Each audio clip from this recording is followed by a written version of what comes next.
Hi అండి, అందరికీ నమస్కారం. ఈరోజు మీకోసం ఒక కథ. మరి కథలోకి వెళ్తే, వెంకటలక్ష్మి డిగ్రీ కంప్లీట్ చేసి జాబ్ ట్రయల్స్, మ్యారేజ్ ట్రయల్స్ ఒకేసారి వేస్తూ ఏది ముందు సెట్ అయితే అందులో సెటిల్ అయిపోవాలని కలలు కంటూ గాల్లోనే మేడలు కట్టేస్తుంది. చిన్నప్పటి నుంచి అంతే.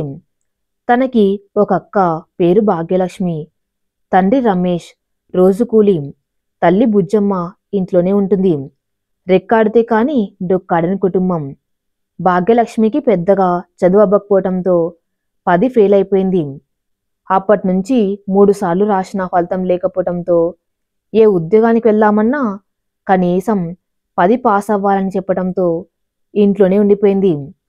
చదువు రాకపోయినా చిన్నప్పటి నుంచి అమ్మమ్మ దగ్గర ఎక్కువ పెరగటంతో ఆవిడ వంటల రుచులను, ఏ వంటకం ఎలా చేయాలో బాగా నేర్చుకుంది. ఇంట్లో ఉండి ఇంటికి భారం కాకూడదని క్యాటరింగ్ పనికి వెళ్ళి వండేది. తండ్రి కష్టం చూడలేక ఎంతో కొంత తాను ఇంటి బాధ్యత తీసుకోవాలనుకుంది.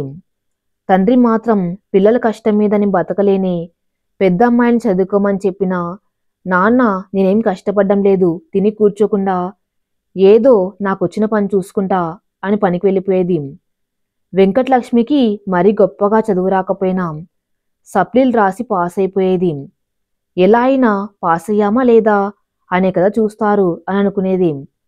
భాగ్యలక్ష్మి చేతి వంటకి మంచి పేరు రావటంతో తానే ఎందుకు ఒక చిన్న బిజినెస్ స్టార్ట్ చేయకూడదనుకుంది. అదే మాట ఇంటికొచ్చి అమ్మకు చెప్పింది. ఎంత అవుతుందే కొత్తగా మనం పెట్టాలంటే అని అడిగింది వాళ్ళమ్మ. ఎటు లేదన్నా ఒక 50,000 వరకు అవుతుంది అనింది. వామ్మో, ఇప్పుడు ఇది నీ వంటలకు పెట్టేస్తే పెళ్ళికి ఎలా చేయాలి? ఏం వద్దు, ఏదో 5,000 వరకైతే సర్దచ్చు. నువ్వు ఆ పనికి వెళ్ళు, సంబంధాలు చూస్తున్నాంగా, వస్తే ఏదో ఒకటి చేసేస్తాం అని చెప్పింది. కొంచెం బాధపడి ఆ 5,000లో ఏదో ఒకటి చేసి షాప్స్కి వేద్దామనుకుని, అమ్మ ఆ 5,000 అయినా పర్లేదు ఇవ్వు అని అడిగింది. జాగ్రత్తే, నీకెందుకు ఈ గిజినెస్, చక్కగా ఏదో ఒక పని చూసుకుంటున్నావు. కొద్ది రోజులు ఆగితే పెళ్లి చేసేస్తాం. తర్వాత ఇంట్లో కూర్చుని భర్తకి పిల్లలకి వండి పెట్టుకున్నావా, చక్కగా సంసారం చేసుకోకనింది. అవన్నీ వింటున్న వెంకటలక్ష్మి, అప్పుడే అంత దూరం ఆలోచిస్తున్నావేంటమ్మా? అసలు ఇది 10 పాస్ కాలేదని ఎన్ని సంబంధాలు పోయాయి? 2 సంవత్సరాల నుండి చూస్తున్నారు. ఒక్కటైనా సెట్ అయిందా? దీనికి కాకుండా నాకు చెయ్యరు. వచ్చేవాళ్ళు నన్ను చేసుకుంటామంటే ఒప్పుకోరు. అసలు నాకు పెళ్లి చేసే ఉద్దేశం లేదా అని నిష్ఠురంగా అడిగింది. బుజ్జమ్మ వెంటనే నోరు మూసుకో, దానికి కాకుండా నీకు చేస్తే రేపు దాన్నెవరు చేసుకుంటారు? అంత డబ్బు పెట్టి చదివినందుకు ఒక ఉద్యోగం చేసి నెల జీతమైన నా మొహాన కొట్టు అని హేళన చేసి అడిగింది. అదేం వంటలకు ఉద్యోగం కాదు, వెళ్ళగాని ఇవ్వటానికి కంప్యూటర్ ఉద్యోగం అని మూతిప్పుతూ వెళ్ళిపోయింది. ఈ మాటలన్నీ తనకు అలవాటు కావటంతో నిట్టూర్చి పనికి వెళ్ళిపోయింది భాగ్యలక్ష్మి. సాయంత్రం ఇంటికొచ్చి, అమ్మ నేను 2 రోజులు లీవ్ పెట్టాను, డబ్బులు ఇస్తే రేపు మార్కెట్కి వెళ్ళి సరుకులు తెచ్చుకుంటాను. వస్తూ వస్తూ 2 షాప్స్లో ఐటమ్స్ మాట్లాడి రేటు కూడా మాట్లాడి వచ్చానంది. ఆ మాటలు తండ్రి వింటూ, అవసరం లేదమ్మా, పెళ్లి వాళ్ళు వచ్చే వారం వస్తామన్నారు, ఈ పండ్లేం పెట్టుకోకు అని హెచ్చరింపుగా చెప్పాడు. ఒక్కసారి ట్రై చేస్తాను నాన్న, ప్లీజ్, షాప్ వాళ్ళకి చెప్పి వచ్చాను, వెయ్యకపోతే మాట పోతుంది అని చెప్పింది. సరే అని 5,000 ఇచ్చారు.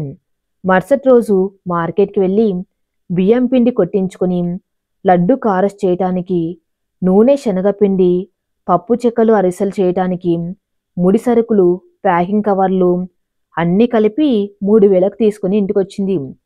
సగం వస్తువులు ఒకరోజు, మిగిలిన ఇంకో రోజు చేసి ఆటో మాట్లాడుకుని శాంపిల్స్ అన్నీ ఒక బాక్స్లో వేసుకుని ముందుగా మాట్లాడుకున్న షాప్స్ దగ్గరికి వెళ్ళింది. షాప్ వాళ్ళు టేస్ట్ చూసి బాగుండటంతో ముందు మాట్లాడుకున్న రేట్కే తీసుకున్నారు.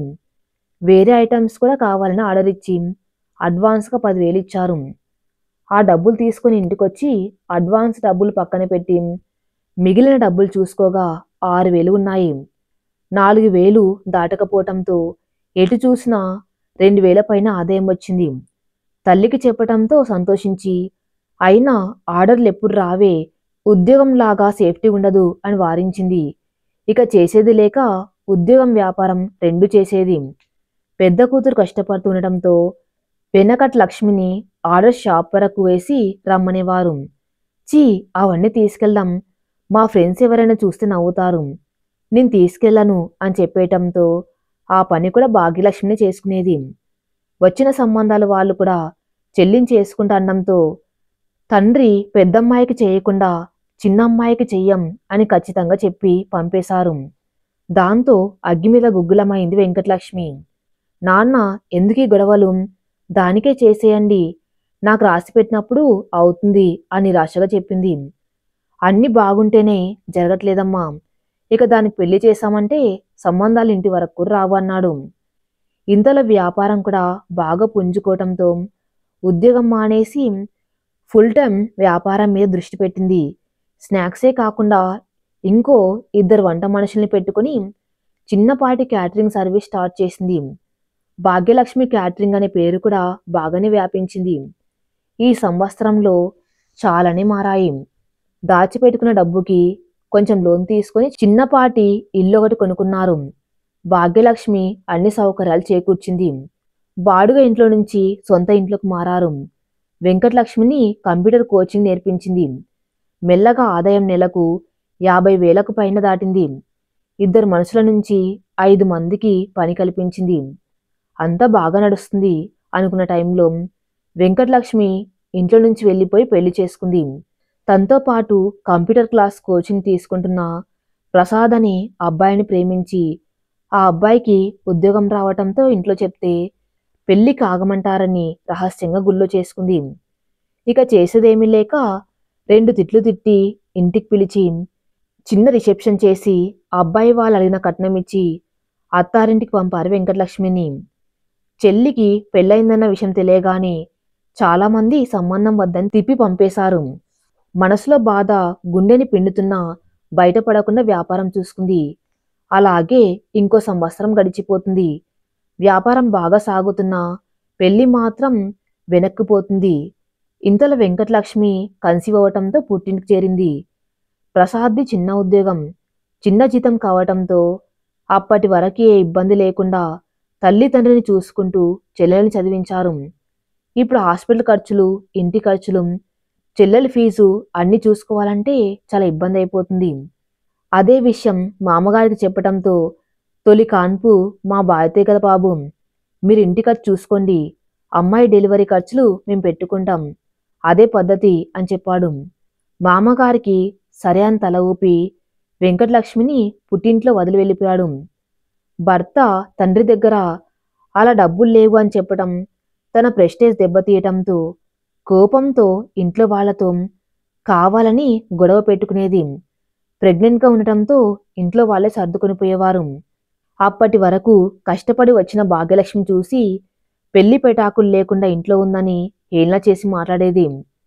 అలా రోజులు గడుస్తూనే డెలివరీ అయ్యి వెంకటలక్ష్మికి పాప పుట్టింది. పుట్టింట్లో పురుడు ఘనంగా చేసి పాపకి చైన్, వెండి మొలతాడు, డ్రస్సులు, కాళ్ళకి వెండి కంకణాలు కొనిపెట్టారు. అయినా మొహం మూడ్చుకొని కూర్చున్న వెంకటలక్ష్మిని చూసి ప్రసాద్ దగ్గరికి వెళ్ళి ఏమైందే, ఎందుకు మొహం అలా పెట్టుకున్నావు అని అడిగాడు. అప్పటికే ఫంక్షన్కి వచ్చిన వాళ్ళు వెళ్ళిపోవటంతో పాపకు వేసిన వస్తువులు తీసి విసిరగొట్టి మీ ముష్టి నాకేం వద్దు అని కోపంగా అరిచింది. ప్రసాద్ అయోమయంగా చూస్తూ పిచ్చి పట్టిందా అని విసిరికొట్టిన వస్తువులని తేబోయాడు. అప్పుడే అక్కడికి వచ్చిన బుజ్జమ్మ మీరు ఉండండి బాబు అంత ఆనే అన్ని పైకి తీసి ఏమే ఇంకేమైనా కావాలంటే అడుగు, నచ్చకపోతే మార్చుకుందాం, వస్తువులు విసరగొడతావే అని అరిచింది.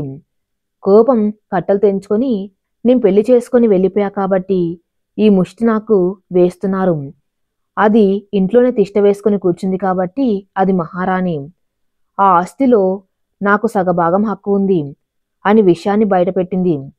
అల్లుడు ఉన్నాడని కొంచెం తగ్గి ఏముంది ఆస్తి, నువ్వు సంపాదించావా మీ తాత ఇచ్చిపోయాడా అని అడిగింది వెటకారంగా. ఉన్న ఆస్తిలో సగం నాకు వస్తుంది అనడంతో అక్కడే ఉన్న రమేష్ ఆస్తి ఆస్తి అంటున్నావు, ఎన్నెకరాల పొలం ఉందేంటి, ఎంత భాగం నీకు వస్తుంది అన్నాడు వెటకారంగా. మామయ్య మీరు ఉండండి, అదేదో తెలియక మాట్లాడుతూ ఉంటే అన్నాడు. తెలుసుకోవాలి బాబు, ఇంకెప్పుడు తెలిసేది? ఒక బిడ్డకి తల్లయ్యాక కూడా తెలియకపోతే ఎలా అన్నాడు. నేనేం ఎకరాలు అడగడం లేదు. ఇంట్లో సగ భాగం నాకు ఉంది. ఇల్లు అమ్మి నా డబ్బు నాకిచ్చేయండి అంది. ఇంతలో తండ్రి మొత్తం ఇల్లు నువ్వే తీసుకో అమ్మాయి, ఆ డబ్బు ఏదో నువ్వే ఇచ్చేయి అన్నాడు. మామయ్య ఏంటి మీరు అన్నాడు ప్రసాద్. అంత డబ్బు మా దగ్గర లేదు, మాకు డబ్బు అవసరం, ఇల్లు అమ్మి నా వాట నాకు ఇవ్వండి అని కూర్చుంది. ఇది మీ అక్క కష్టార్జితమే, మీ నాన్న సంపాదన, నీ పెళ్లి కూడా రాలేదు, నీ పెళ్లి కూడా అదే చేసింది, ఇలాగేనా కృతజ్ఞత చూపేది అని చీదరింపుగా చూసింది. దాన్ని అలాగే నెత్తికేసుకుని పెళ్లి పేటాకులు లేకుండా చేశారు. ఇల్లు కూడా ఇలా మాయమాటలు చెప్పి దానికే ఇచ్చేయండి అని కసురుకుంది. అక్కడే ఉన్న వెంకటలక్ష్మి ఇక చెల్లి వినదని అర్థమయ్యి, సరే లక్ష్మి, ఆ డబ్బు నేనే అరేంజ్ చేసి ఇంకో నెల 2 నెలల్లో ఇచ్చేస్తాను, ఆస్తిలో సగ భాగం సరేనా అంది. డబ్బు కూడా మార్కెట్ రేట్ ప్రకారమే కావాలి, తేడా రాకూడదు అని చెప్పింది. సరే అన్నట్టు తలూపింది భాగ్యలక్ష్మి. నువ్వు అవన్నీ తీసుకొని మా ఇంటికి రావద్దు లక్ష్మి అన్నాడు ప్రసాద్. అదేంటండి, నాకు రావాల్సిందేగా అడుగుతున్నాను అంది వెంకటలక్ష్మి. కాదు, అది నువ్వు సంపాదించింది కాదు, మీ నాన్నగారు సంపాదించింది కాదు. ఒక ఆడపిల్ల రెక్కలు ముక్కలు చేసి రాత్రి పగలు తేడా లేకుండా మగాడికి ఏమాత్రం తీసిపోదు అని కష్టపడి చెమటూడ్చి సంపాదించింది. ఆడపిల్ల కష్టార్జితం తీసుకుని మన కుటుంబం ఎలా బాగుపడుతుంది? అందుకే ఆ డబ్బు కావాలో నేం కావాలో తేల్చుకున్నాడు. అదేంటి ప్రసాద్, నేనేమైనా వేరే వాళ్ళకి ఇస్తున్నానా? నా చెల్లెలికే కదా నేను మీరు బాగుండాలని కోరుకునేదాన్ని, అలాంటిది నా వల్ల మీకు ఎలాంటి చెడు జరగదు అని చెప్పింది. చూడండి, మీ చెల్లెలి మీద మీకు ప్రేమ ఉంది ఒప్పుకుంటాను, కానీ నాకు ఆత్మాభిమానం ఉంది. మీరు మా మంచి కోరే డబ్బు ఇవ్వచ్చు, కానీ నేను తీసుకోలేను. దీన్ని పొగరనుకోవద్దు, నాకు డబ్బు ఇబ్బందులు ఉన్నాయి, వాటిని ఎదుర్కోవటంలోనే జీవితం తెలుస్తుంది అని భార్య వైపు చూసి, చూడు లక్ష్మి, నీ పెళ్ళప్పుడు కూడా చెప్పాను, ఇప్పుడు చెప్తున్నాను, నువ్వు ఊహించుకున్న రంగుల ప్రపంచం వేరు, నాతో జీవితం వేరు అని. అలా అని నిన్ను గాలికి వదిలేయలేను. 3 పూట్ల తిండి పెడతాను, నలుగురిలో నీ హోదా, మన పిల్లల భవిష్యత్తు తగ్గకుండా తీసిపోకుండా చూస్తాను. అలాగే నాకు మా అమ్మ నాన్న బాగోగులు, చెల్లెలికి పెళ్లి చేయవలసిన బాధ ఉంది. ఇదే నా జీవితం, అన్నీ నా కష్టార్జితంతోనే చేస్తాను కదా. నాకు ఇలా సీదాసాదా బతుకు వద్దంటావా? ఇందాక నువ్వు అడిగావుగా, మీ అక్కని అలాగే బతికి, నాకు నీకు సంబంధం ఉండదు అని కఠినంగా చెప్పాడు. తండ్రి రమేష్ అల్లుడు చెప్పిందంత విని సంతోషంగా నవ్వుతూ, అమ్మాయి వెంకటలక్ష్మి, నువ్వు నీ జీవితంలో చేసిన ఒక్క మంచి పని ఈ అబ్బాయిని పెళ్లి చేసుకోవటం, అది కూడా నీ హంగులాకి పోయి వదులుకున్నావంటే నీ జీవితం ఎవరు బాగు చేయలేరన్నాడు. అది విని మూతి తిప్పి, ఈయనొకడు నా ప్రాణానికి ఆత్మ ఆవకాయని రావాల్సిన మహాలక్ష్మిని అడి తరిమేశాడు అని లోపల తిట్టుకుంది. రమేష్ మాత్రం ఇంకా ఆగలేక అల్లుణ్ణి ఎప్పటినుంచో అడగాలనుకుని అడిగితే ఏమనుకుంటాడు అని ఆగిపోయాడు. బాబు రమేష్, నిన్నొకటి అడగాలయ్యా అని అన్నాడు. చెప్పండి మామయ్య అన్నాడు. ఇన్ని ఆలోచించిన వాడివి ఇంట్లో ఒప్పించి చేసుకోకుండా అలా గుళ్ళో పెళ్లి చేసుకున్నావేమిటి అని అడిగాడు. నేను మీ అమ్మాయికి అదే చెప్పాను మామయ్య, నేను వచ్చి మాట్లాడతానని. మీ అమ్మాయి ఒప్పుకుంటేగా, మా ఇంట్లో ఇప్పుడు నా పెళ్ళంటే ఒప్పుకోరు. నువ్విప్పుడు నన్ను చేసుకుంటావా, నన్ను చావమంటావా అని నా పీక మీద కత్తి పెట్టింది. ఇక నాకు తప్పలేదు, నన్ను క్షమించండి మామయ్య అని అన్నాడు. హాహా, అయ్యిందేదో అయిపోయిందిలే బాబు, నీలాంటి అబ్బాయి దాన్ని చేసుకోవడం దాని అదృష్టం అని సంతోషంగా నవ్వాడు. రేపు నేను బయలుదేరుతాను మామయ్య, ఆఫీస్కి వెళ్ళాలి అన్నాడు. ఇక్కడి నుంచే వెళ్ళకూడదా ప్రసాద్ అంది భాగ్యలక్ష్మి. లేదండి వెళ్ళాలి అని చెప్పాడు. అందరూ తిని నిద్రపోయారు. పొద్దున్నే భర్తని పంపించి బుజ్జమ్మ దగ్గరికి వెళ్ళి, అమ్మా, దానికింకా పెళ్లి చేయరా అని అడిగింది. చూస్తున్నా కదే, సంబంధాలు కుదరాలిగా, కుదిరితే ఈ సంవత్సరం చేసుకుంటాది అని చెప్పింది. అమ్మా, తెలిసిన సంబంధం ఒకటి ఉంది, మీరు మాట్లాడదామంటే మాట్లాడతా అని నేలచూపులు చూసి చెప్పింది. నాన్నకు చెప్పవే, మంచి సంబంధం అయితే చేసేద్దామంది. హా, మంచోళ్ళే అనింది. మరింకేం, అబ్బాయి ఏం చేస్తాడు, వాళ్ళ కుటుంబం ఎలాంటిది అని అడిగింది. ఆయనకి చిన్న సూపర్ మార్కెట్ ఉంది. ఒక చెల్లి, పెళ్ళై 2 పిల్లలు. అమ్మాయి ఈ మధ్యనే చనిపోయింది. నాన్న ముసలాయన మంచం మీద ఉన్నాడు. 2 పిల్లలు అని ఆగిపోయింది. చెల్లి పిల్లలు ఇక్కడే పెరుగుతున్నారా అని అడిగింది బుజ్జమ్మ. కాదు, ఆయనకే 2 పిల్లలు, భార్య పోయింది. పిల్లల్ని చూసుకోవడానికి ఇంకో పెళ్లి చేసుకోవాలని అనుకున్నాడు. మా ఇంటి దగ్గరే. ఎప్పుడో చెప్పాలనుకున్నాం. ఈ హడావిడి అంతా అయ్యాక చెబుదామని ఆగా అని చెప్పింది. అంతే. ఆ మాట వినగానే ఒక్క నిమిషం ఆలోచించకుండా చెంప చెల్లుమనిపించింది. ఆ సౌండ్కి భాగ్యలక్ష్మి లోపలికి వచ్చి అమ్మా అని పిలిచింది. ఏం లేదు, దీనికి నోరు ఎక్కువైంది, నేను చెప్పాలే తగ్గించుకోమని అని భాగ్యలక్ష్మి వైపు చూసి వెళ్ళి పని చూసుకొని చెప్పింది. వెళ్ళగానే చూడు, ఇంకోసారి దాన్ని తక్కువ చేసి మాట్లాడవంటే కూతురు అని కూడా చూడను. దానికి రాజులాంటి అబ్బాయిని చూసి పెళ్లి చేస్తామే, నీలాగా గుళ్ళో గోపురాల్లో చెయ్యము. అన్ని మా చేతుల మీదుగా చేసి మా ముచ్చట తీర్చుకుంటాము. ఈరోజు దాని పెళ్లి కాలేదని ఎంత ఎగతాళిగా మాట్లాడుతున్నావేం? సొంత అక్కని కూడా లేకుండా ఆ రోజు నా పెళ్లిలా జరగలేదే అని నువ్వేడోకపోతే చూడు, ఇంకోసారి ఇలాంటి మాటలు నా దగ్గర మాట్లాడించకు, పో ఇక్కడి నుంచి అని అరిచింది. చెంప మీద చెయ్యి వేసుకుని కోపంగా రూంలోకి వెళ్ళి తన వస్తువులు, బట్టలు, పాప సామాన్లు అన్ని సర్దుకొని అక్క ఎంత చెప్తున్నా వినకుండా వెళ్ళిపోయింది.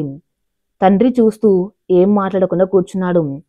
ప్రసాద్ ఆఫీస్కి వెళ్ళడానికి బయటికి రావటంతో అప్పుడే ఆటో దిగుతున్న వెంకటలక్ష్మిని చూసి ఏదో గొడవైందని అర్థం చేసుకుని ఆటో దగ్గరికి వెళ్ళి లగేజ్ తీసుకుని ఇంటి బయట ఉండమని లోపలికి వెళ్ళి వాళ్ళ అమ్మని పిలిచాడు.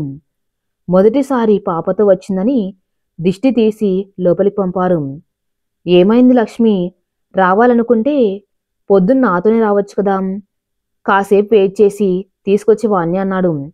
ఏం మాట్లాడకుండా చూడండి, నేనింకా ఆ ఇంటికి వెళ్ళను, వాళ్ళకి మనకి ఏ సంబంధం లేదు అని తెగేసి చెప్పింది. ఏమైందే అన్నాడు ప్రసాద్. పుణ్యానికి పోతే పాపం ఎదురైందన్నట్లు నాకు బాగానే శాస్తి జరిగింది అని చెప్పింది వెంకటలక్ష్మి. మళ్ళీ నువ్వేమైనా ఆస్తి, ఇల్లు అని అడిగావా అన్నాడు సీరియస్గా. మీరు వద్దని చెప్పాక నేనెందుకు అడుగుతాను అని అసలు జరిగింది చెప్పింది. నీకేమైనా పిచ్చా, వదినకి ఆ సంబంధం చేయమని చెప్పడానికి అన్నాడు ప్రసాద్. ఏంటండి మీరు కూడా నన్నే అంటారు, 4 సంవత్సరాల నుంచి చూస్తున్నాను, జరగటం లేదు, ఒంటరిగా అలాగే మిగిలిపోద్ది అని దాని మంచికే చెప్పా, అది కూడా వాళ్ళకి రాసి పెట్టలేదు అనింది వెంకటలక్ష్మి. నువ్వైతే ఇలాంటి ఇంటికి వెళ్తావా లక్ష్మి అని సూటిగా అడిగాడు ప్రసాద్. చీ, నాకేం కర్మ అలా పోవడానికి అని చీదరింపుగా చూసింది. మరి మీ అక్క మాత్రం నీలాంటి ఆడపిల్లేగా, తనకి ఆశలు ఉంటాయి కదా లక్ష్మి, చేసుకోబోయేవాడు గురించి. తను మాత్రం జీవితంలో ఏం చూసింది, ఇంటి బాధ్యతలు అన్నీ నెత్తిమీద వేసుకుంది. కనీసం పెళ్ళయ్యాక భర్తతో సంతోషంగా ఉండాలని అనుకోదాం. పిల్లలున్న వ్యక్తిని చేసుకుని ఎక్కడ సుఖపడాలి? ఇప్పటి వరకు మీ ఇంటికి బాధ్యత తీసుకుంది, పెళ్ళయ్యాక ఆ పిల్లలు, మామగారు అనే ఆ బాధ్యతలు. అంతేనా? అదేనా తన జీవితం అని అడిగాడు. ఇంకోటి చెప్పనా లక్ష్మి, మనం కూడా ఒక కారణమే. మీ అక్క పెళ్లి కాకపోవడానికి మీకు ఆర్థిక స్తోమత లేనప్పుడు వచ్చిన సంబంధాలు మీరు కట్నం ఇవ్వలేదని, మీ అక్కకి చదువు లేదని వద్దన్నారు. కానీ మీ అక్క ఆర్థికంగా నిలదొక్కున్న తర్వాత అక్కకి పెళ్లి కాకుండా చెల్లి పెళ్లి చేసుకుందని వెళ్ళిపోయారు. మనం 1 సంవత్సరం ఆగి ఉంటే మీ అక్కకి పెళ్ళై ఉండేది అని చెప్పారు ప్రసాద్. నిజాలు వినడానికి కష్టంగా ఉన్నా చూడండి, ఏదో ఒక విధంగా పెళ్లి జరుగుతుందని చెప్పా. వాళ్ళ కర్మ, మనకి ఈ విషయాల మీద గొడవలేదు, వాళ్ళ గురించి నా దగ్గర మాట్లాడవద్దు అని చెప్పింది. ఇక తనకు చెప్పటం అనవసరమని ఆఫీస్కి వెళ్ళిపోయాడు. రోజులు అలా గడుస్తున్నాయి. భాగ్యలక్ష్మికి వచ్చే సంబంధాలు తగ్గుతున్నాయి. బిజినెస్ మాత్రం బాగానే నడుస్తుంది. ఆ క్రమంలోనే తాను డైలీ స్నాక్స్ సప్లై చేసే షాప్ ఓనర్ భాగ్యలక్ష్మి తండ్రితో ఓ సంబంధం చెప్పాడు. అబ్బాయి పేరు కృష్ణ, మన పక్క చిన్న పల్లెటూరు, ఎంఆర్ఓ ఆఫీస్లో పని, గవర్నమెంట్ ఉద్యోగం, ఒక్కడే అబ్బాయి, కొంచెం పొలం ఉంది, మంచిగానే సెటిల్ అయిన ఫ్యామిలీ. ఊరిలో ఒక ఇల్లు ఉంది.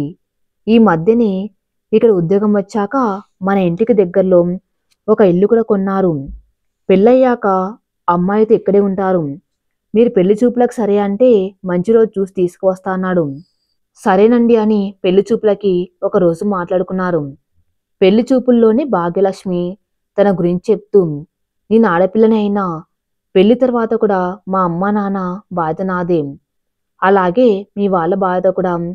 నీ వంట చేసి సంపాదించే డబ్బు మా వాళ్ళకి పెడతాను. అది నా బాధ్యత. పెళ్ళైనా నేను పని చేస్తాను. ఈ విషయంలో మీకేం అభ్యంతరం లేకపోతే అంత నా వైపు చూసింది. నా పేరు కృష్ణ అండి అన్నాడు. మీకు నేను చెప్పిన దానికి అభ్యంతరం లేదా అని అడిగింది. ఉందండి అన్నాడు సీరియస్గా. ఇది తనకేం కొత్త కాదు. చాలామంది దగ్గర నుంచి ఈ సమాధానం వినింది కాబట్టి షాక్ అవ్వకుండా ఒక చిన్న నవ్వు నవ్వి, సరే అర్థమైందండి అంది. ఏం అర్థమైంది భాగ్యలక్ష్మి గారు అన్నాడు. మీకు నేను చెప్పింది నచ్చలేదని అంది.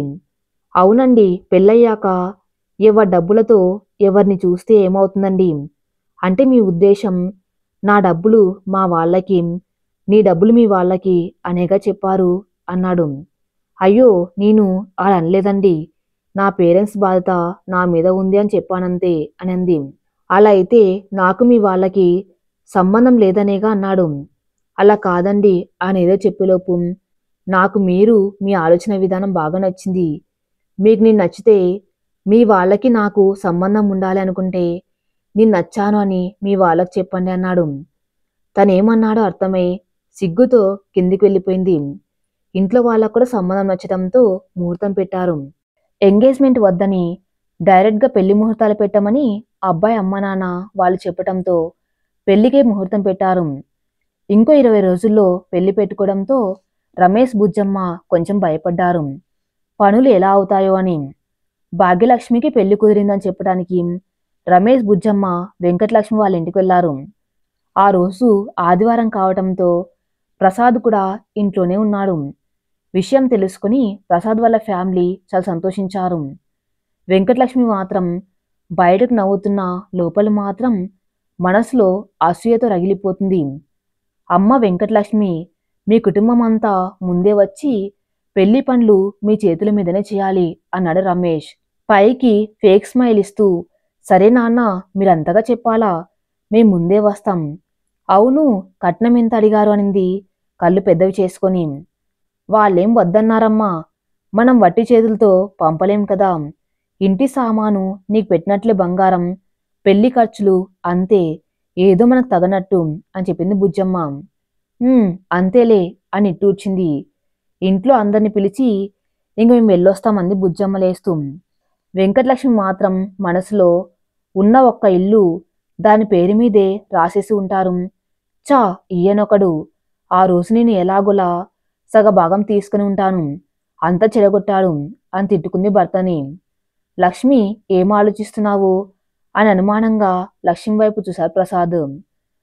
ఏం లేదండి, పెళ్లికి తక్కువ టైం ఉంది కదా, అదే ఆలోచిస్తున్నాంది. నువ్వేం ఆలోచించకమ్మా, అబ్బాయి వాళ్ళు కూడా సాయం చేస్తారులే అని వెళ్ళొస్తామమ్మా అని ఇద్దరు లేచారు. ఉండండి మామయ్య, భోజనం చేసి వెళ్ళవచ్చు అని చెయ్యి పట్టుకుని ఆపాడు. లేదు బాబు, ఇంటికెళ్ళి పెళ్లికి కావాల్సిన లిస్ట్ రాసుకోవాలి. రేపు నుంచి కళ్యాణ మండపం, కార్డ్స్ ప్రింటింగ్స్, షాపింగ్ అన్నీ చేసుకోవాలి బాబు. మీరు ఖాళీగా ఉన్నప్పుడు చెప్పారంటే కళ్యాణ మండపం చూడ్డానికి వెళ్దామన్నారు రమేష్. మీ ఇష్టం మామయ్య, నాదేం లేదు, లీవ్ తీసుకుంటా అన్నాడు. లీవ్ వద్దులే బాబు, పనయ్యాక సాయంత్రం పూట వెళ్దాం రేపు అన్నాడు. అలాగే మామయ్య, నేనే ఇంటికొస్తాను ప్రసాద్. సరే బాబు అని వెళ్ళిపోయారు. 20 రోజులు 2 రోజుల్లాగా అయిపోయాయి. పెళ్లి రోజు రానే వచ్చేసింది. చిన్న కూతురికి తన చేతుల మీదుగా పెళ్లి చేయలేకపోయారని భాగ్యలక్ష్మి పెళ్లి మాత్రం ఖర్చుకు వెనకాడకుండా ఘనంగా చేస్తున్నారు. అది చూసి వెంకటలక్ష్మికి కడుపులో మంటకి పెట్రోల్ పోసి ఇంకాస్త లేపినట్లు అయింది. పెళ్లిలో అందరూ, ఏం వెంకటలక్ష్మి, అక్క పెళ్లి వరకు ఆగలేకపోయావా అని ఆటపడిచడం మొదలుపెట్టారు. దాంతో ఇంకా పెళ్లి మండపంలోకి రాకుండా ఒక రూమ్లో ఉండిపోయింది. పెళ్లి అప్పగింతలు అయిపోవటంతో భాగ్యలక్ష్మి అత్తారింటికి, బంధువులు వాళ్ళ ఇంటికి వెళ్ళిపోయారు. కాపురం మారి భర్తతో పాటు కొత్త ఇంట్లోకి గృహప్రవేశం చేసింది. ఇంట్లో రమేష్ బుజ్జమ్మ మిగలటంతో ఇల్లంతా కాంతి లేనట్లు సందల్లేక బోసిపోయింది. అప్పుడప్పుడు భాగ్యలక్ష్మి వచ్చిపోవడమే కాని వెంకటలక్ష్మి ఇంటికి రావటం కూడా మానేసింది. రమేష్ బుజ్జమ్మ వెళ్ళి అప్పుడప్పుడు పాపం చూసి ఏదైనా తినేసి వచ్చేవాళ్ళు. అలా 3 నెలలు గడిచిపోయాయి. భాగ్యలక్ష్మి సంతోషంగా కాపురం చేసుకుంటుంది. ఆర్థికంగా కూడా ముందుకు సాగుతుంది. భాగ్యలక్ష్మి భర్త కృష్ణ కూడా ఆమె బిజినెస్కి తన సర్కిల్లో ఉన్న వాళ్ళకి చెప్పి తన చేతనైన సహాయం చేస్తున్నాడు. ఇంతలో ప్రసాద్ తల్లి యమునకు చదువు అయిపోవటంతో వెంకటలక్ష్మి పెళ్లి చేసుకోమని పోరు మొదలుపెట్టింది. యమున మాత్రం నేను ఎంబీఏ చేయాలి వదినా, తర్వాత మంచి ఉద్యోగం చేస్తాను, మిమ్మల్ని బాగా చూసుకుంటా వదినా అంది. కుదరదని చెప్తే అక్కడే ఉన్న ప్రసాద్ ఏమైనా అంటాడని ఏం మాట్లాడకుండా కూర్చుంది.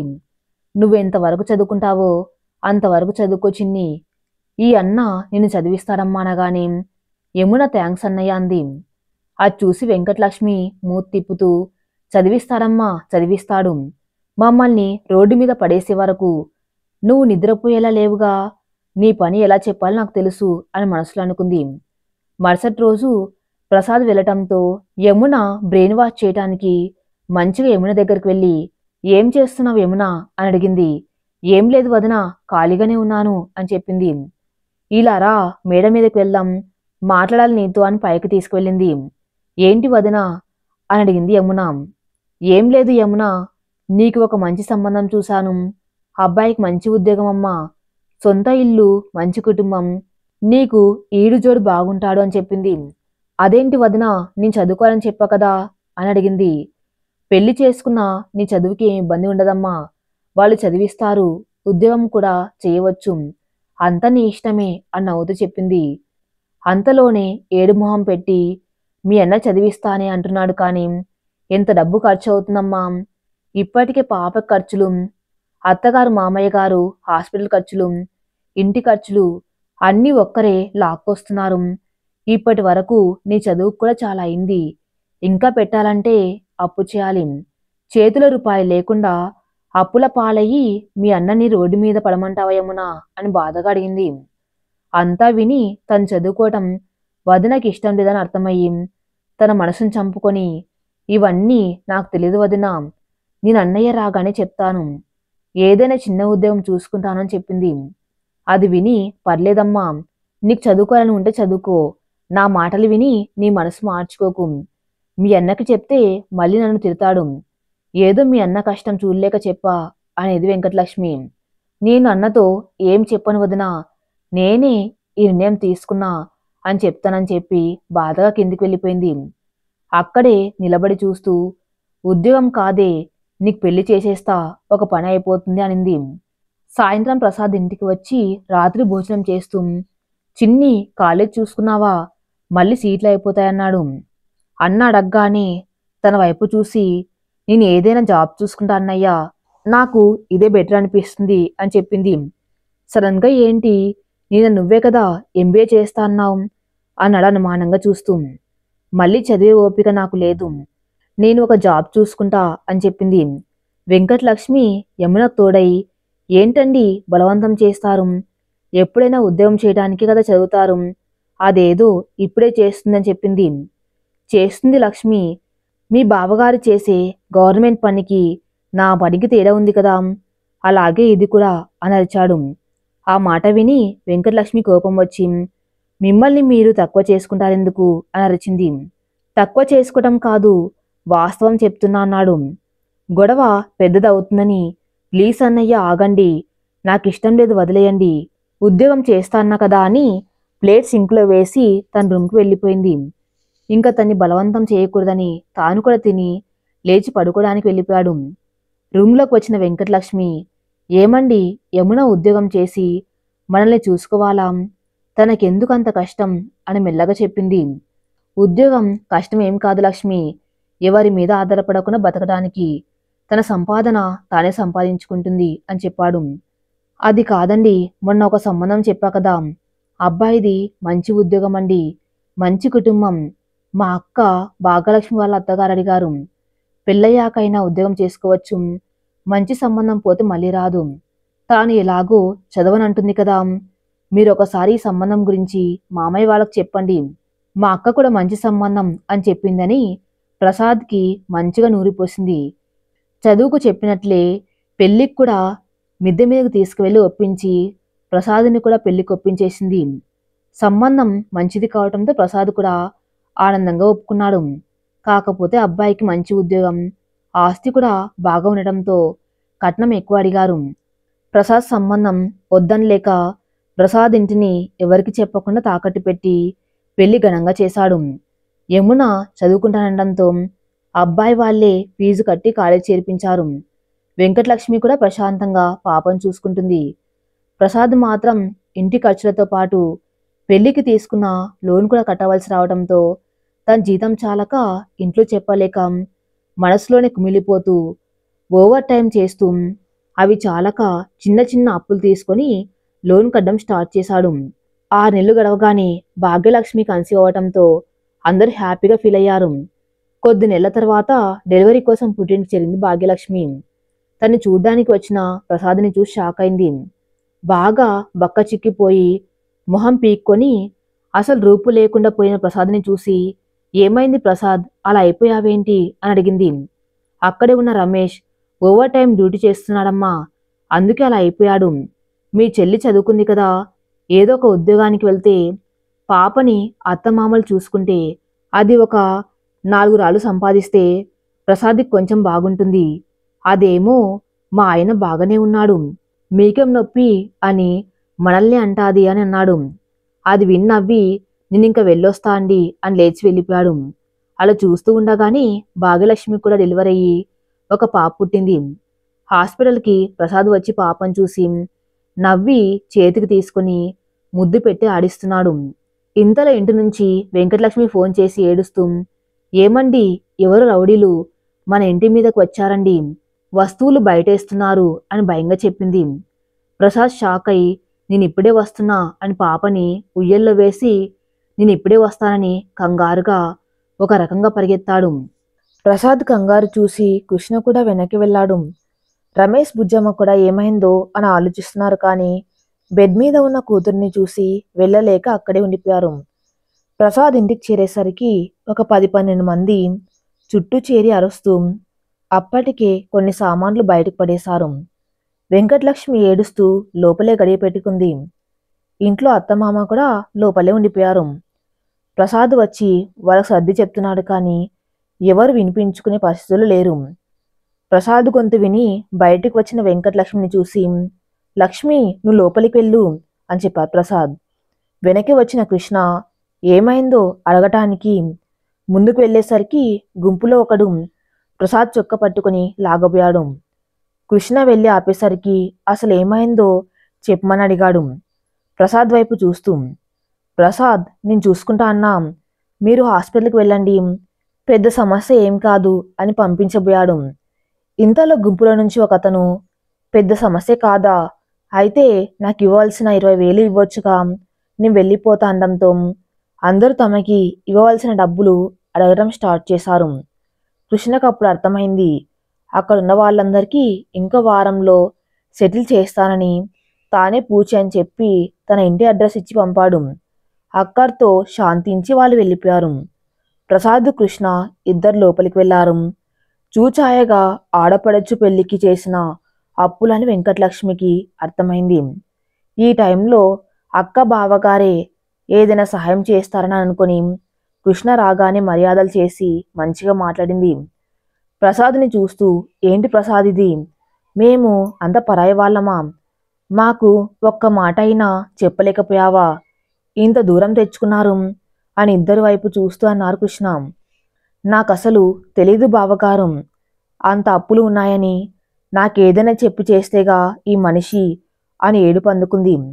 అబ్బా ఆపు లక్ష్మి, ఎలాగో అలాగా చేసిన అప్పు తీర్చాలిగా అని కృష్ణ వైపు చూసి, ఈ ఇల్లు అమ్మేద్దాం అనుకున్నానన్నా, కొనేవాళ్ళు ఎవరైనా ఉంటే చెప్పండి అని చెప్పాడు కృష్ణతో.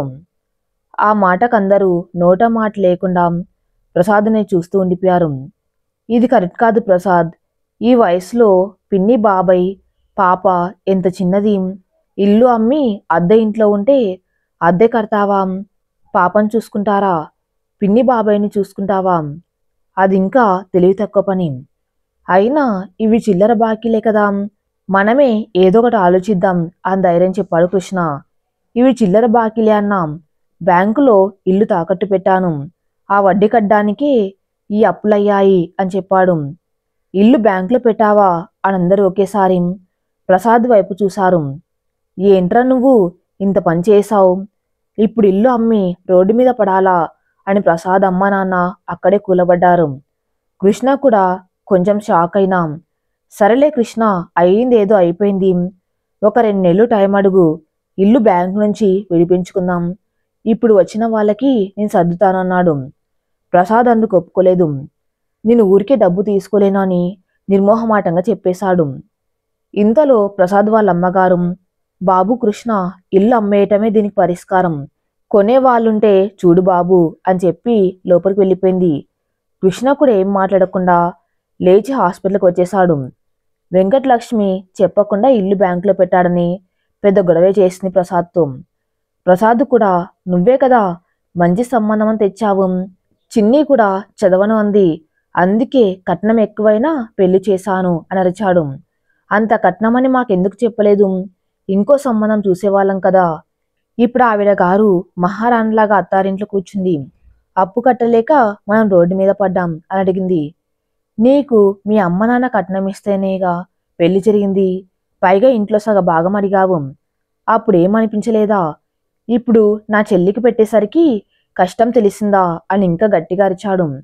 ఆ మాటతో ఏం మాట్లాడకుండా, నిజమే, ఎంత లేదన్నా కట్నం బంగారు అని, నాకు కూడా 15 లక్షల వరకు అయింటది, అందులో పైసా నేను సంపాదించలేదు, అక్క క్యాటరింగ్ స్టార్ట్ చేశాక నాన్న పని కూడా వెళ్ళటం మానేసి అక్కకు సహాయంగా ఉన్నాడు, ఏ ఆస్తి అమ్మకుండా నాన్న ఒక్కడే అంత డబ్బు పెట్టగలిగాడు, అంతే డబ్బు ఉంటే అక్క పెళ్లి ఎప్పుడు చేసేవాడుగా, అక్క అక్క చేసిందా నా పెళ్ళి, అది మాత్రం ఒక్కసారిగా అంత డబ్బు ఎలా తెస్తుంది, ఇలా అప్పు చేసిందా, చేసిన ఎలా తీర్చింది, ఎంత ఆదాయం ఉన్నా అంత డబ్బు అంటే మాటలు కాదు, పైగా నా డెలివరీ ఖర్చులంతా పుట్టింట్లోనే కదూ, అక్కే చూసింది, అయినా ఏ రోజు నీకింత డబ్బు పెట్టాం అని కనీసం చెప్పాను కూడా చెప్పలేదు, అని తనలో తానే ఏడుస్తుంది.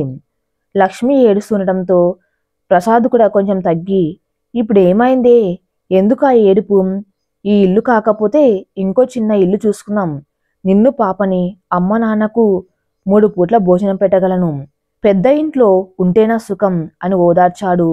అంత కష్టంలోనూ భర్త అందరి బాగోగులు ఆలోచిస్తూ ఉంటే తాను ఎంత స్వార్థపర్రాలు అని తలుచుకుంటే తన మీద తనకే అసహ్యం వేసింది. మరుసటి రోజు పాపను చూడ్డానికి ప్రసాద్ వెంకటలక్ష్మి హాస్పిటల్కి వెళ్లారు. అక్కడున్న అందరికీ విషయం తెలియటంతో వాళ్ళు రాగానే కొంచెం ధైర్యం చెప్పారు. భాగ్యలక్ష్మి కూడా డిశ్చార్జ్ అయి పుట్టినకు చేరింది. ఇంతలో ప్రసాద్కు అప్పు ఇచ్చిన వాళ్ళు కృష్ణకు కాల్ చేయటంతో ప్రసాద్ని పక్కన పెట్టుకొని ఏవో డబ్బు వాళ్ళకిచ్చేశాడు. అంతా కలిపి 2,50,000 అయింది. ఇంకా బ్యాంకులో 15 లక్షలు ఉండటంతో ఇల్లు అమ్మేయాలని ప్రసాద్ కుటుంబం నిశ్చయించుకున్నారు. భాగ్యలక్ష్మి మాత్రం ఇల్లు మనమే కొందాం, వాళ్ళ దగ్గర డబ్బు ఉన్నప్పుడు ఇవ్వమని చెబుదాం అని కృష్ణకు చెప్పింది. బ్యాంకు రేట్ 15 లక్షలంటే ఇల్లు 25 లక్షల పైమాటే, అంత సర్దటం మనకు కూడా కష్టమే కదా అన్నాడు. నిజమే, 10-15 అయితే లోన్ పెట్టవచ్చు, 25 అయితే తాను సర్దలేదు అని అనుకుంది. ఇంతలో వెంకటలక్ష్మి అక్క దగ్గరకు వచ్చి మాట్లాడాలి అనడంతో కూర్చోమంది భాగ్యలక్ష్మి. అక్క, నా పెళ్లికి ఎంత ఖర్చయింది అని అడిగింది. ఆ మాట అడుగుతుందని అనుకున్న భాగ్యలక్ష్మి వింతగా చూస్తూ ఇప్పుడు అవన్నీ ఎందుకే అని అడిగింది. చెప్పక్క అని అలాగే భాగ్యలక్ష్మి వైపు చూసింది. ఏమో నాకు తెలియదు, నీ పెళ్లి ఖర్చులన్నీ నాన్న చూసుకున్నారు అని చెప్పింది. తండ్రి దగ్గరికి వెళ్ళి అదే ప్రశ్న అడిగింది. రమేష్ కూడా విచిత్రంగా చూస్తూ ఎందుకమ్మా అని అడిగాడు. చెప్పు నాన్న అంది. అంతా ఒక 15 వరకు అయింటాది అని అన్నాడు. ఎలా కుదిరింది నాన్న అంత డబ్బు అని అడిగింది. కొంత చేతిలో ఉండిందమ్మా, కొంత ఇంటి మీద అప్పు చేశాం అని చెప్పాడు. ఎలా తీర్చారు నాన్న అంత అప్పు అని మళ్ళీ అడిగింది. ఇప్పుడు అవన్నీ నీకెందుకు? నువ్వు కూడా అలా చేసి మీ ఇంటి మీదున్న అప్పు తీర్చుకుంటావా అని అడిగాడు. ఏం సమాధానం చెప్పలేదు. రమేష్ మాట్లాడుతూ, నువ్వు అవన్నీ చేయలేవులే అమ్మా. అది కాబట్టి మగాడ్లాగా నిలబడి నీ పెళ్లి కాన్పు చేసి పంపి ఒక్క మాటైనా నేను పెట్టాను అని పైకి చెప్పుకోలేదు. నేనైనా నీకంత పెట్టేవాణ్ణి కాదమ్మా అని వెంకటలక్ష్మి వైపు చూశాడు. ఏం మాట్లాడకుండా అక్కడి నుంచి వెళ్ళిపోయింది. పాపను చూసి ప్రసాద్ వెంకటలక్ష్మి కూడా ఇంటికి బయలుదేరారు. దారిలో ప్రసాద్ నేనేదైనా జాబ్ చూసుకుంటాను అని చెప్పింది. ప్రసాద్ ఏం మాట్లాడలేదు. ఇంటికి వెళ్లే వరకు మౌనం. ఇంటికి వెళ్ళగానే ప్రసాద్ ఏదో ఒకటి చెప్పు అంది. ఎందుకు అనిపించింది లక్ష్మి నీకు జాబ్ చేయాలని అని అడిగాడు ప్రసాద్. సారీ ప్రసాద్, నాకు ఇన్ని రోజులు అర్థం కాలేదు. ఒక్క మనిషి సంపాదనతో ఇంతమంది బ్రతకాలంటే అని ఏడ్చింది.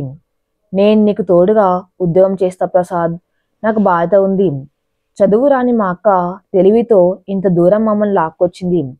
నేను ఎలాగో మా అమ్మ నాన్ని చూసుకునే అదృష్టం కోల్పోయాను. ఇప్పుడు కూడా కళ్ళు తెరుచుకోకపోతే నా అంత స్వార్థపరురాలు ఇంకొకరు ఉండరు అని ఏడ్చింది. ఇంతలో ప్రసాద్ వాళ్ళ నాన్న కూడా వచ్చి, నేను మీ అమ్మ కూడా అదే అనుకున్నాం రా, ఇంట్లో ఖాళీగానే ఉంటాం కదా, ఒక చిన్న కొట్టు పెట్టుకుందామని అన్నాడు. భాగ్యలక్ష్మి పాపకి పురుడు జరిగింది. వెంకటలక్ష్మి తన పాప పురుడుకు అక్క బంగారు వెండి వస్తువులు అన్ని తీసివ్వడం గుర్తు వచ్చి తాను కూడా ఏదో ఒక ఉద్యోగం చేస్తూ ఉంటే ఈరోజు వట్టి చేతులతో వచ్చేదాన్ని కాదు కదా అని బాధపడింది. ప్రసాద్ ఉన్నంతలో వెండి పట్టీలు పాపకు తొడిగాడు. ఫంక్షన్ అయిపోయాక వెంకటలక్ష్మికు తాను చేసిన పనులను గుర్తొచ్చి అక్కడ ఉండలేక వెళ్ళిపోయింది. ప్రసాద్ కృష్ణ మాట్లాడుతూ ఉన్నారు. ప్రసాద్ ఇంటి గురించి బాధపడకు, మనం ఏదో ఒకటి చేద్దాం, నీ బ్యాంకులో లోన్ అప్లై చేస్తాను అన్నాడు కృష్ణ. ఇప్పుడు మీరు అవేం చేయవద్దు అన్నా, నాకు తెలిసి పరిస్థితి చక్కబడుతుంది, ఆ నమ్మకం నాకుంది, ఒక సహాయం చేయండి అన్నాడు. ఏంటి ప్రసాద్ అన్నాడు కృష్ణ. లక్ష్మి జాబ్ చేస్తా అంటుంది, మీకు తెలిసిన వాళ్ళకి చెప్పెట్టండి అన్నాడు. ఓ సరే అలాగే అని మాట్లాడి ప్రసాద్ కూడా అందరికి చెప్పి ఇంటికి బయలుదేరారు. వెంకటలక్ష్మి జాబ్ చేయాలని అనుకోవటం అందరికి సంతోషంగా అనిపించి ఇప్పటికైనా బాధ తెలిసొచ్చిందని అనుకున్నారు. మరుసటి రోజు వెంకటలక్ష్మి అక్క పెట్టిన బంగారం భర్తకిచ్చి మామయ్య వాళ్ళు కొట్టు పెట్టుకుంటా అన్నారుగా, పెట్టుబడుకు ఇవి తాకట్టు పెట్టండి అని ఇచ్చింది. అది చూసి ప్రసాద్కు వెంకటలక్ష్మి మార్పు చాలా ఆనందాన్ని ఇచ్చింది. ఎప్పుడు ఇవి నావి ఇవి మీవి అని వెంకటలక్ష్మి ఇలా తన బంగారం ఇవ్వటం అత్తగారికి మామగారికి కూడా ఆశ్చర్యం వేసింది. 1 సంవత్సరం తర్వాత లక్ష్మి జీతం పడింది. ఇదిగో 20,000 అని లక్ష్మి చేతిలో పెట్టాడు. నాకు క్రెడిట్ అయింది అంది. 15,000 అని చెప్పింది. అత్తగారు కూడా వచ్చి మీ ఇద్దరికంటే నా ఆదాయం ఎక్కువ అని 30,000 కోడల చేతిలో పెట్టింది. కొట్టు పెట్టిన కొత్తలో పెద్దగా ఆదాయం వచ్చేది కాదు, కానీ మెల్లగా 5-10 నుంచి షాప్ కొంచెం పెద్దదయ్యేసరికి ఇప్పుడు 30,000 అయింది. కొంత బ్యాంక్ లోన్కు, కొంత పాప ఖర్చు, ఇంటి ఖర్చు పోయినా చాలానే మిగిలింది. ఇంతలో యమున కూడా MBA పూర్తయి ఉద్యోగం కోసం వెతుకుతూ ఉంది. భాగ్యలక్ష్మి ఇంట్లో 2 కూతుర్లు చక్కగా సెటిల్ అయిపోవటంతో ప్రశాంతంగా ఉన్నారు రమేష్ బుజ్జమ్మ. ఆడపిల్లకు పెళ్లి చేస్తే బాధ్యత తీరిపోతుంది అనుకున్న వాళ్ళే ఇప్పుడు ఆడపిల్ల అయినా మగపిల్లవాడైనా వాళ్ళ కాళ్ళ మీద వాళ్ళు నిలబడితేనే తల్లి తండ్రిగా వాళ్ళ బాధ పూర్తి అవుతుందని తెలుసుకున్నారు. అది తమ కంటే ముందే తెలుసుకుని తన కాళ్ళ మీద తాను నిలబడిన భాగ్యలక్ష్మి తలుచుకుని గర్వపడ్డారు. అలాంటి కూతుర్ని దేవుడు ప్రతి ఇంట్లో ఇవ్వాలని దేవుడికి నమస్కారం పెట్టారు. కాలం ఎంత ముందుకు వెళ్తున్నా కొందరు ఆలోచనలు మాత్రం వాళ్ళనే కాకుండా చుట్టూ ఉన్న వారిని కూడా వెనక్కి లాగుతూ ఉంటారు. అమ్మాయి చదువు అమ్మాయి ఇష్టం ప్రకారం కాకుండా మార్కెట్లో ఈ చౌక దొరికితే అది చదివిస్తారు. అబ్బాయి చదువుకి అబ్బాయి చదువు రాకపోయినా, మంచి మార్కులు లేకపోయినా పెద్ద కాలేజీలో ఎంత డబ్బైనా కట్టడానికి పొలం, ఇల్లు, బంగారం అది ఇది అని తేడా లేకుండా లోన్ పెట్టి చదివిస్తారు. అదే అమ్మాయి విషయంకి వచ్చేసరికి మంచి ర్యాంక్ వచ్చినా ఫ్రీ సీట్ రాలేదని చదువుకు పంపించే వాళ్ళు ఉన్నారు. పెళ్ళై పిల్లలకు ABCD నేర్పించే అంత చదివితే చాలే అని చదివయ్యాక ఉద్యోగం అనే పేరు కూడా తలుచుకోవటానికి వీలు లేకుండా పెళ్లి చేస్తారు.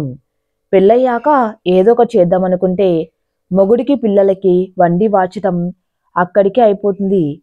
ఇవన్నీ స్త్రీ ఆర్థిక స్వతంత్రంకు మరింత దూరం చేస్తున్నారు. జెండర్ ఇన్క్వాలిటీకు ఇవి కూడా కారణాలే.